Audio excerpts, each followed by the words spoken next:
আবারও কাঁকড়ারও আরেকটা রেসিপি নিয়ে চলে এসেছি। তবে আজকে ঝাল না, ঝাল তো আমরা অনেক খেয়েছি।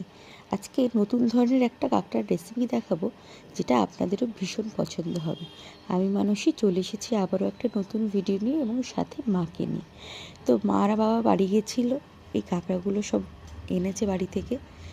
তো আমাদের বাড়িতে কেউ গ্রামে গেলেই কেউ না কেউ কাঁকড়া আনে। তো রান্নায় ফিরে যাওয়া যাক। প্রথমে গরম তেলে অল্প একটু তেজপাতা এবং জিরে দিয়ে তারপর পেঁয়াজ কুচিগুলো দিয়ে এপিট ওপিট নেড়ে কেটে রাখা কাঁকড়াগুলো দিয়ে দেবো।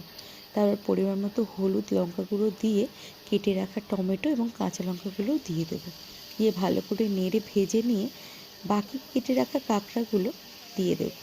এবং আগে থেকে সিদ্ধ করে রেখেছিলাম হচ্ছে আলু আর পুঁই শাক। পুঁই শাকটা একটু পুরাতন ছিল তো সেই জন্য সেটা দিয়ে দেব। দিয়ে পরিমাণ মতো হলুদ, নুন, লঙ্কার গুঁড়ো, জিরের গুঁড়ো সব কিছু দিয়ে ভালো করে কষিয়ে নেব। তারপর ঢেলে দেব জল। ব্যাস ফুটে উঠলে একটু গোলমরিচ দিয়ে দেবো, দিয়ে নামিয়ে দেব এবং গরম গরম ভাতের সাথে সার্ভ করে দেবো।